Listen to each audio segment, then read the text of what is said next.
소개받은 박진영이라고 합니다. 그래서 이번 제가 톡에서는 이제 Automatic Evaluation Method for Conversation Models라고 해서 최근에 제 연구 이제 분야 중 하나인 대화 모델의 평가 방법에 대해서 제가 한번 얘기 드리고 싶습니다. 예. 그래서 이제 저는 이제 박진영이 되었고요. 그래서 현재 성균관대학교 휴먼 랭귀지 인텔리전스 연구실의 이제 리더로서 있습니다. 그래서 작년 2020년에 이제 박사를 받고 그 다음에 바로 당해에 성균관대학교 조교수로서 임명이 되었습니다. 그래서 자연어 처리에 대해서 먼저 간단하게 얘기 드리자면, 자연어 처리라고 하는 것은 이 사람과 컴퓨터가 서로 이제 인터랙션 하는 데 있어서 그 인터랙션 하는 그 매개체가 자연어라고 하는 것입니다. 즉 사람과 사람이 자연어로서 커뮤니케이션 하듯이 사람과 컴퓨터가 함께 자연어로서 커뮤니케이션 하자라고 하는 것에서 시작된 거라고 보시면 되겠습니다. 그래서 그런 거를 위해서는 이제 그 자연어를 이해하는 어널리시스와 그다음에 자연어를 생성하는 그 파트 두 개가 이제 서로 크게 나눠져서 이렇게 분류되고 있습니다. 예. 그랬을 때 이렇게 컨버세이션 모델이라고 하는 것은 사람과 컴퓨터가 이제 대화, 즉 자연어라는 걸 통해서 서로 그런 컨버세이션을 이어나간다라고 보실 수 있겠습니다. 그래서 그러한 컨버세이션 모델이라는 것을 학습하기 위해서는 이렇게 사람과 사람 간의 컨버세이션에서 그 대화를 데이터로서 이제 학습을 시킵니다. 그러고 나서 이제 이 대화 모델은 그 적절한 타이밍에 있어서, 즉 테스트 타이밍에 있어서 그 주어진 대화에 적절한 대답이라는 것을 이제 생성하도록 되어 있습니다. 그래서 이때 또 한 가지 핵심적인 거는 이제 만약 소셜복 같은 걸 만들고 싶다라고 하면은요, 어떤 특정한 사람인 것처럼 그런 페르소나를 가지고서 퍼스널라이즈 리스폰스를 만들어낸다라고 보시면 되겠습니다. 근데 이때 저는 이제 이렇게 대화 모델 만드는 것도 관심 있고 거기 연구를 했었지만요, 거기 한 단계 더 나아가서 지금 이 모델이 만들어낸 그 대화 텍스트, 그러니까 대화 대답이라는 것이 얼마나 적절한 것인가에 대해서 평가를 자동으로 하는 그러한 연구 방법의 모델에도 관심이 많습니다. 그래서 이번 시간에는 이거에 대해서 얘기 드리도록 하겠습니다. 그래서 머신러닝에 이제 다양한 분야들이 있습니다. 그래서 클래시피케이션은 그 아웃풋이 클래스입니다. 그래서 그 클래스가 얼마나 맞는지를 뭐 에큐러시나 F1 스코어 같은 걸로 계산합니다. 그리고 리그레션이라고 하는 분야에 있어서는 그 아웃풋이 넘버입니다. 그러다 보니까 뭐 민스퀘어 에러니 아니면 R 스퀘어니 하는 것들로 이제 그런 모델의 성능을 평가하고 있습니다. 그 다음에 클러스터링 같은 경우에는 그 아웃풋이 클러스터죠. 그래서 그 클러스터의 뭐 퓨리티라거나 아니면은 자카드 인덱스 같은 걸로 이제 또 평가를 내립니다. 그리고 이제 reinforcement learning에 있어서는요, 이제 간단히 뭐 폴리시라고 이제 생각할 수 있겠죠. 그렇다면 그 폴리시가 얼마나 리워드를 챙기는지 같은 것들로서 이제 그 폴리시가 얼마나 적절한 건지에 대한 평가를 내릴 수가 있습니다. 그런데 제가 하고 있는 그 대화 모델에서 텍스트를 만들어낸다, 즉 Natural Language Generation에 있어서는요, 그것에서는 아웃풋은 텍스트입니다. 즉 자연어입니다. 그래서 이러한 Natural Language Generation은 그러니까 단순히 컨버세이션 모델뿐만 아니라 뭐 머신 트랜슬레이션, 그 다음에 서머리제이션, 그 다음에 이미지 캡셔닝 같은 다양한 분야에서 사용되고 있는데, 그래서 이러한 만들어진 텍스트를 평가하는 데 있어서 크게 세 가지 방법이 있습니다. 그래서 첫 번째는 그 태스크 베이스드, 그러니까 다운스트림 태스크를 통해서, 즉 생성되어진 그 텍스트를 통해서 뭔가 한 단계 더 작업을 수행하게 되고요. 그랬을 때 얼마나 다운스트림 태스크를 잘하는가 평가하는 방법. 그 다음에 사람한테 그 텍스트를 보여주고서 얼마나 적절한 건지를 물어보는 방법. 그 다음에 이제 자동으로서 그런 것을 이제 평가하도록 하는 방법이 있습니다. 그래서 Natural Language Generation에서 이제 많이들 사용하는 뭐 블루, 루즈, 메티어 같은 그런 방법론들이 다 이런 Automatic Evaluation 분야에 들어가 있다고 보시면 되겠습니다. 그래서 Automatic Evaluation 한 분야 중에서 이제 두 가지 정도만 간단하게 소개드렸습니다. 첫 번째 블루라고 불리는 것이 이제 많이들 사용되고 있는데요. 이 블루라고 하는 거는 위에서 보시는 것처럼 모델이 생성한 텍스트가 있고, 그 다음에 실제 그 정답이 되는 그 레퍼런스 텍스트가 있습니다. 그렇게 하였을 때 그 두 텍스트 간의 단어가 얼마나 겹치는지를 평가를 하는 그러한 방법이라고 보시면 되겠습니다. 그래서 이 말은 모델이 생성한 그 텍스트가 레퍼런스와 얼마나 유사한지를 평가한다 보시면 되겠죠. 그리고 이제 최근에 나왔었던 아이클리어에 나왔었던 벌트 스코어라는 것도 이제 단어를 단순하게 그 존재 여부만을 판단하는 것이 아니라 그 벌트를 통해서 그 단어의 어떤 특징 그리고 그 컨텍스트를 고려한 해서 그 레퍼런스와 캔디데이트, 즉 모델이 만들어낸 것과 실제 정답을 비교하는 그러한 방법론이 사용되었습니다. 예. 그래서 이제 다시 돌아와서 이제 그 컨버세이션 모델, 이제 컨버세이션 모델에서 이제 얼마나 그 생성된 대답이 적절한지를 평가하자고 했었으니까, 그래서 이제 앞에서 보았었던 뭐 블루를 한번 이제 써보도록 하겠습니다. 근데 그렇게 하였을 때 이제 제 연구의 이제 스타트가 이렇게 되었습니다. 뭐냐면은 이렇게 지금 현재 이렇게 컨버세이션이 주어졌습니다. 그래서 A가 얘기합니다. What do you want to do tonight? 하면은 B가 얘기합니다. Why don't we go see a movie? 라고 하는 지금 이런 대화가 진행되었습니다. 그렇게 했을 때 A는 이렇게 적절한 대답을 할 수 있습니다. 주어진 대화에 대해서. 근데 들어보면 다 대부분 맞는 말이죠. 그런데 여기서 지금까지 대화 모델들의 평가는 어떻게 하냐면은 단순히 이 A가 실제로는 대화 데이터에서는요, 이렇게 yeah, let's go to the theater라고 얘기합니다. 즉 저렇게 레퍼런스로서 실제 A가 대답했던 답이 있고요. 그런 다음에 왼쪽에는 그렇지만은요, 주어진 대화에 적절한 대답들이 있습니다. 그랬을 때 블루를 만약 사용한다면은 이 오른쪽에 있는 true response와 왼쪽에 있는 candidate 간의 단어를 얼마나 겹치는지 보겠지만 그런 때 있어서는 다 0점을 주게 되죠. 왜냐하면은 겹치는 단어가 하나도 없기 때문에요. 그리고 한 단계 더 나가서 단순히 조금 더 겹친다는 이유 하나만으로써 inappropriate response에 대해서는 조금 더 높은 점수를 주는 그- 그러한 문제가 점이 있다라는 것이 있습니다. 그 다음에 이제 앞에서 이밸류에이션 얘기 드렸던 것 중에 방법 중에 하나는 이제 휴먼 이밸류에이션 있지 않았습니까? 근데 휴먼 이밸류에이션은 그러니까 이게 어떠한 문제가 있냐면은 이렇게 시간과 돈이 많이 듭니다. 그래서 사람들한테 일일이 물어보면서 하는 건데 그 사람의 맨파워는 한계가 있기 때문에 아무리 크라우드 소싱을 사용한다 할지라도 대용량의 그리고 다양한 그 대화 모델의 결과에 대해서 평가를 내리는 것은 힘들다는 점이 문제점입니다. 그래서 이제 뭐 제가 이렇게 제안드렸던 그 AC의 2020년도에 이제 발표했었던 논문이 바로 이 Speaker Sensitive Response Evaluation 모델이라는 것이 되겠습니다. 그래서 이 모델은 이제 그 앞에 블루와 같은 것과 달리 그 컨텍스트와 true response 그리고 이 대화 모델이 생성한 generate response 전부 다 봤습니다. 자, 그렇게 한 다음에 이것이 이 generated response가 이 주어진 컨텍스트에 얼마나 적합한지 그리고 이 true response와 또 얼마나 유사한지를 동시에 고려하여서 그 appropriateness score란 것을 아웃풋으로 내놓는 모델이 되겠습니다.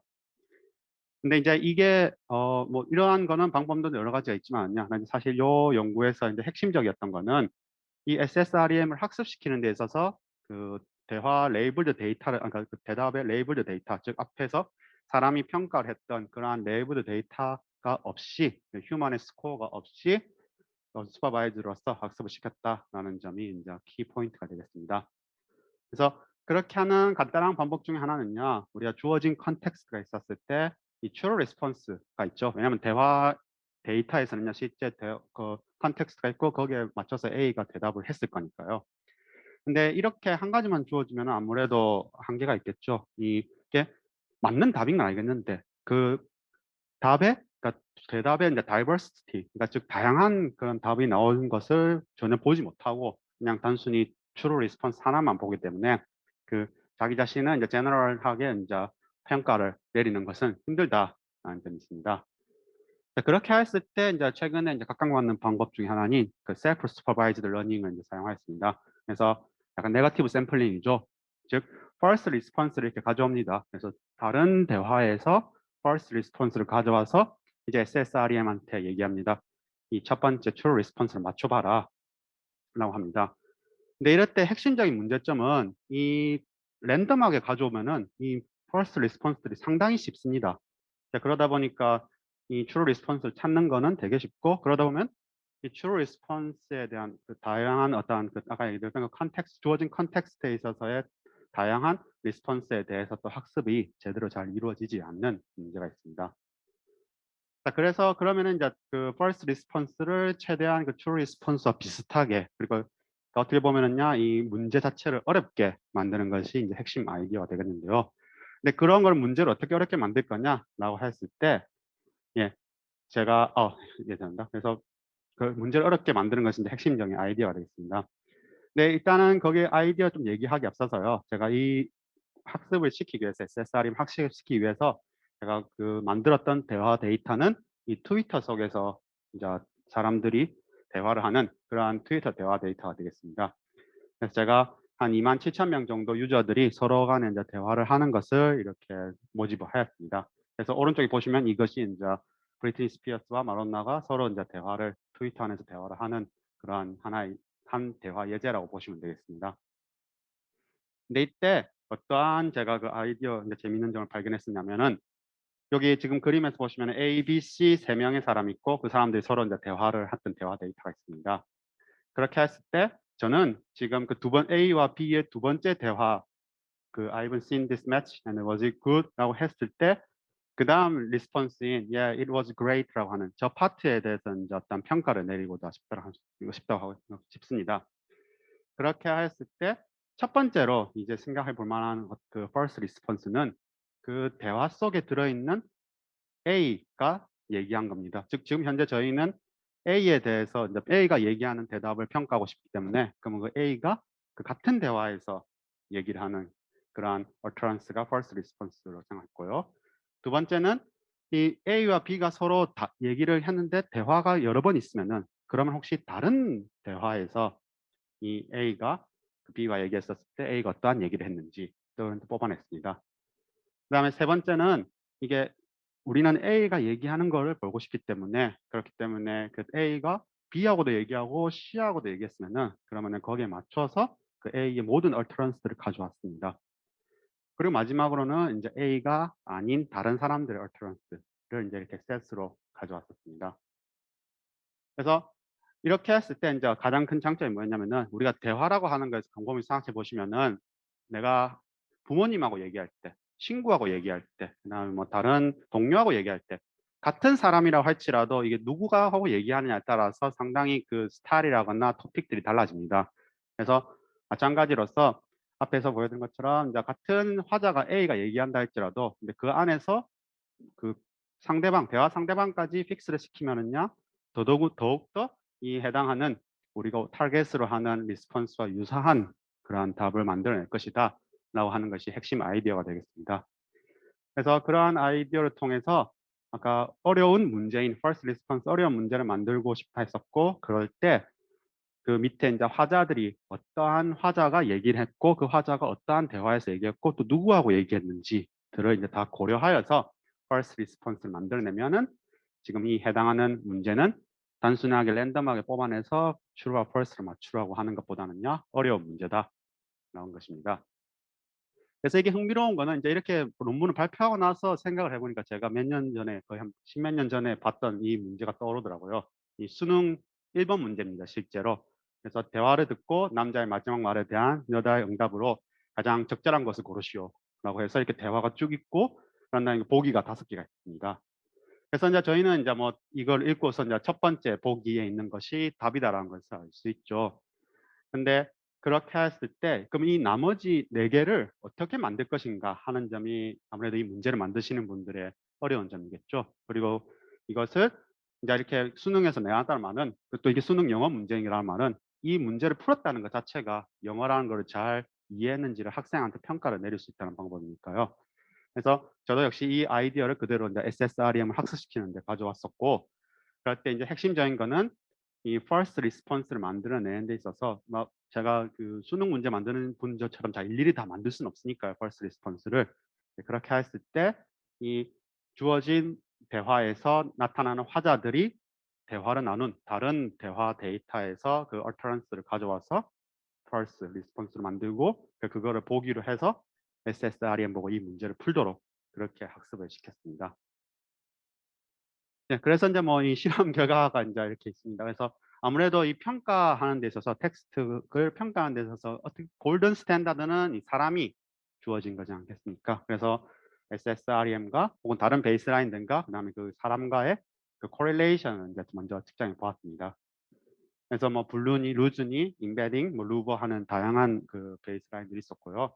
그다음에 RSREM이라고 하는 것은 무엇이냐면은 이제 아까 그 문제 자체가 쉬운, 즉 first response가 다 그 랜덤하게 셀렉팅 되어진 그러한 그, 그 방법론이라고 보시면 되겠습니다. 즉 SSREM보다 조금 더 쉬운 문제를 풀었던 그러한 모델이 되겠죠. 그래서 이제 이게 결과입니다. 그래서 correlation, 그러니까 human score와 correlation을 측정해 보았을 때 그 SSREM이 다른 그 베이스라인들보다 그 낮은 p-value와 함께 그 positive한 correlation을 가지고 있다라고 하는 점들은 이제 확인할 수 있었습니다. 그 다음에 이제 두 번째로 이제 그 실험을 해봤던 건 뭐였냐면은요, 그 이제 이 모델이 아까 보신 것처럼 appropriateness를 계산한다면은 그거 조금 더 쉽게 분류하자면은 이게 괜찮은 건지 아닌 건지, 그 true인지 false인지 그 해당하는 컨텍스트에 대해서 true response인지 false response인지를 맞추도록 이렇게 했습니다. 그래서 true response는 테스트 데이터에서 그 ground truth, 실제로 주어진 컨텍스트의 다음 대답이 되죠.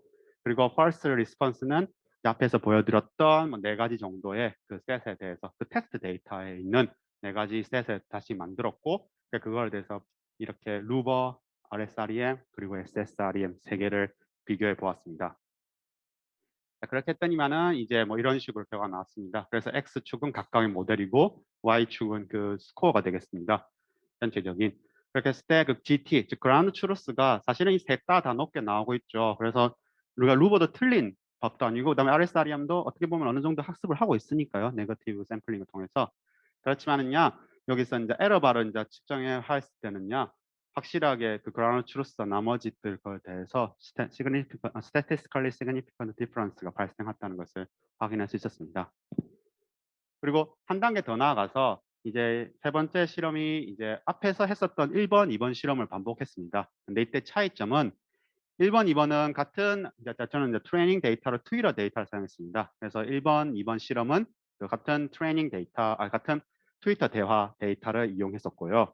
근데 하지만은요, 우리가 대화라고 하는 거는 트위터에서만 하는 것이 아니고 뭐 다른 다양한 어떠한 그 환경에서도 하고 있지 않습니까?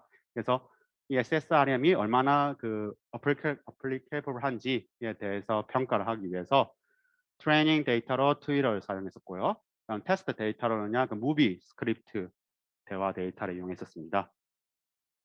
그렇게 했더니만은요, 이제 이게 확실하게 이제 SSRM이 더 성능이 괜찮았다는 걸 확인할 수 있었습니다. 그래서 먼저 첫 번째로 휴먼 스코어하고 비교해 봤을 때는 이 베이스라인들이 전체적으로 안 좋은 결과가 나오고 있죠. p-value가 상당히 높습니다. 근데 또 특히나 이제 핵심적인 건 뭐였냐면은 이 루버와 RSREM이 그 둘 다 이 트위터에서 이제 학습을 시킨 그러한 모델이 되겠습니다. 근데 이러한 모델들이 서로 다른 도메인의 대화 데이터를 접함으로 인해서 도리어 위에 블루 루즈 임베딩보다 낮은 성능을 보였습니다.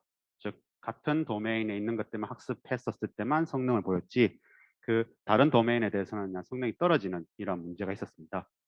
하지만은요, SSREM이라고 불리는 제가 제안했던 거는 그 이렇게 도메인이 다르다 할지라도 그래도 어느 정도 이 포지티브한 코릴레이션을 보여줬다. 낮은 p-value와 함께 이런 것을 이제 확인할 수 있었습니다. 그리고 이것도 이제 실제로 이제 그 true와 false response를 구분하는 지금 이 그래프에서도 확인할 수 있었습니다.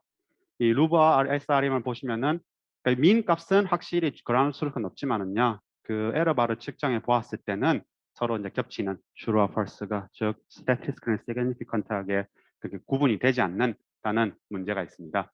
근데 하지만은요, SSREM은 그 구분이 확실하게 잘 되고 있다라는 점이 이것의 로버스트니스를 보여준다라고 보시면 되겠습니다. 그래서 이제 여기에서는 제가 이제 이렇게 뭐 했던 것만 얘기하고 있는 것이 아니고요. 남은 5분 동안에 제가 이제 여러분들에게 공유드리고 싶은 거는 여전히 이 분야는 그 챌린지가 많다라는 것이 되겠습니다. 그래서 그 첫 번째 중에 이제 그 중에 이제 하나를 제가 소개시켜 드리고 싶은 거는 이 adversarial attack에 좀 더 취약점이 있다는 겁니다. 그리고 그걸 좀 더 로버스트니스를 올려야 된다는 겁니다. 예를 들어서 이제 그 adversarial attack도 다양한 것이 있지만요. 제가 하나 이제 보았던 거는 뭐였냐면요. 컨텍스트가 있고 true response가 있었고, 원래라면은요 컨버세이션 모델이 만든 generated response가 있어야 되지 않습니까? 근데 이때 어태커가 컨텍스트에 있는 얼터런스 하나를 그냥 그대로 가져와서 얘기합니다. 뭐 사람들의 대화는 좀 비슷하지 않습니까? 내가 얘기했던 거를 상대방이 똑같이 얘기한다 해도 뭐 리즈너블 하대. 왜냐하면 같은 토픽에 대해서 얘기하고 있으니까요. 그렇지만요, 이거는 저희가 원하는 그런 대화가 계속해서 이어나간다라고 하는 관점에서는요, 그렇게 좋지 않은 그 alterance response라고 보시면 되겠습니다. 그래서 이렇게 conversation 모델이, 그러니까 generated response, 저희가 평가를 해야 하는 response가 컨텍스트에 있는 걸 그대로 가져오게 되었을 때는 어떠한 결과가 나오냐면은 이러한 결과가 나옵니다.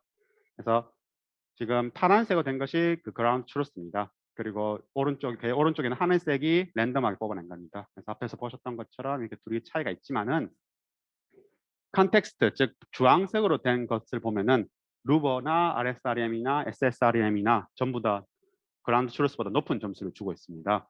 그래서 여전히 이 부분을 이제 아직 해결하지 못했다. SSRM도. 그래서 그런 점이 하나의 챌린지가 될 수도 있고, 그렇지만 한 가지 그래도 좀 괜찮아 보이는 거는 그래도 희망적인 거는 루버나 RSRM은 그 평가 차이가 매우 큽니다. 그렇지만 SSRM은 그래도 그라운드 트루스와의 차이가 앞에 두 베이스 라인보다는요 그래도 좀 낮다.